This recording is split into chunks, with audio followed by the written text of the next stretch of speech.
Floyd Mayweather coach and former Olympic bronze medalist Nate Jones got asked his opinion on what he thinks will happen in a fight between Devin Haney and Gervonta Tank Davis, and this is what he had to say. I got Tank. I got Tank. I think Tank knocks him out. He don't have succeed. Only way Devin beats Shakur Stevenson, beat Tank, is outboxing him. Tank can outbox him. Tank can knock him out. Tank can fight him inside. Devin only got one way to fight him, and that's box him. Devin ain't gonna sit there with him and train with him. And I don't think Devin he's sharp up top, but I don't think he's sharp as Tank Davis. I see Tank knocking him out. Now, before y'all Devin Haney fans get emotional and start talking about Nate Jones don't know nothing about boxing, Nate Jones is one of those people like me who acknowledges that Devin Haney is a great fighter, but Shakur Stevenson and Gervonta Tank Davis are special. They are on a different level. And what he said was a fact. The only way that Devin Haney can beat Gervonta Tank Davis is by boxing him, staying long, and keeping him at the end of the jab. That's his only option.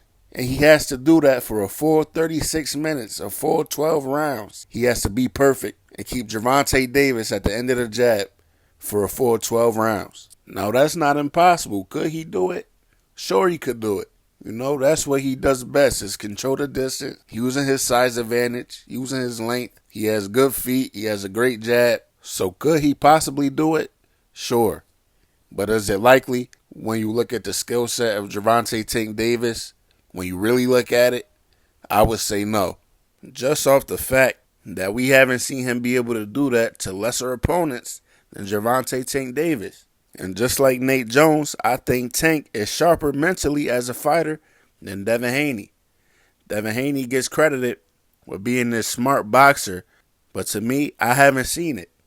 I've seen him be great at what he does, controlling the range, using his jab, but other than that, I haven't seen anything special, either skill-wise or mentally.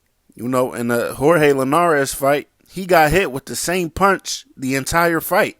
He got hit with that left hook in that Jorge Linares fight about 25, 30 times. He made him miss a few times, but for the most part, when Jorge Linares threw that lead left hook or countered with the left hook, it landed on Devin Haney. And Devin Haney never made adjustments to that left hook through that whole fight.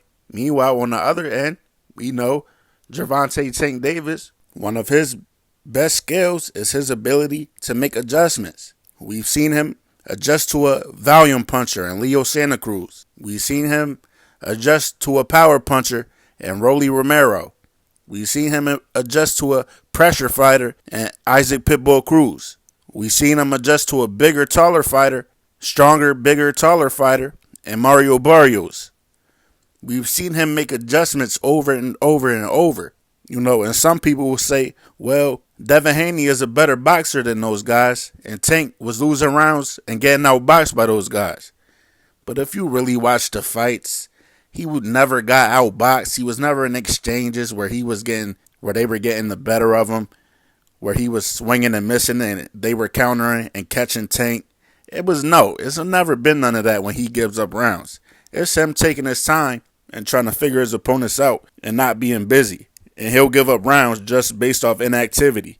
He gave up a couple rounds to Leo Santa Cruz just because we know Leo Santa Cruz, that's his game. He's a volume puncher, and he was outworking Tank, so he stole a couple rounds. And we know that Rolly Romero and Mario Barrios won a couple rounds just off Tank being cautious because he was worried about the power. But when you factor those two things in, Devin Haney is neither of those things. Devin Haney is neither a volume puncher or does Tank have to worry about his power. Even with Devin Haney coming in on fight night at damn near 160 pounds, Tank won't have to worry about his power at all. That won't play a part at all because we know Devin Haney hasn't scored a knockout or a knockdown. Forget a knockout. He hasn't knocked an opponent down in 4 years. So he doesn't have to be cautious like he was with Rolly and Mario Barrios. But even if he does outbox Tank, he has to be perfect for the full 36 minutes because we all know that Tank only needs one shot. And we also know that his power carries from round 1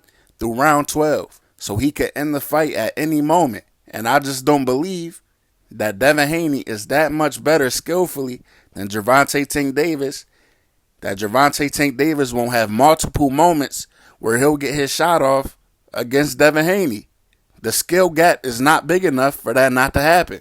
If Jorge Linares, Jojo Diaz, and Kambosos all had their moment in the fight, Gervonta Davis is going to have at least 3 times the opportunities than they did because he's that much better than those guys. They're not on the same level at all. Devin Haney and Gervonta Davis are way closer skillfully than Gervonta Davis is to those other guys. Those guys ain't close to him skillfully at all. And they had their moments against Devin Haney. So I just don't see how you can look at this fight and believe that Devin Haney would shut Gervonta Tank Davis out for a full 36 minutes. So I agree with Nate Jones. I believe Gervonta Davis will end up eventually knocking Devin Haney out, especially when you factor in he has a weak chin, a questionable chin, and he has a hard time making 135 pounds. I think that's just a recipe for disaster for Devin Haney, and it would end brutally for Devin Haney. And I just watched a fight from the late 80s, where it was the same factors going in. And that fight is Roger Mayweather versus Pernell Whitaker. You know, going into that fight, Roger had a questionable chin, just like Devin Haney, and he was having problems making the weight, just like Devin Haney, and he was considered the boxer and was expected to keep Sweet Pea, the smaller fighter, at the end of the jab, just like Devin Haney would be with Gervonta Davis. But the fight didn't play out like that. The only difference I see between this fight and the fight with Devin and Tank is that Tank has way more pop in his punches than Pernell Whitaker, and he would end up finishing Devin Haney. You know, Sweet Pea knocked Roger down, but he couldn't close the deal because we know Sweet Pea couldn't really punch. I believe Devin Haney versus Tank will look just like this fight, but the only difference would be Tank would close the show. But that's what I got for y'all. I'm out.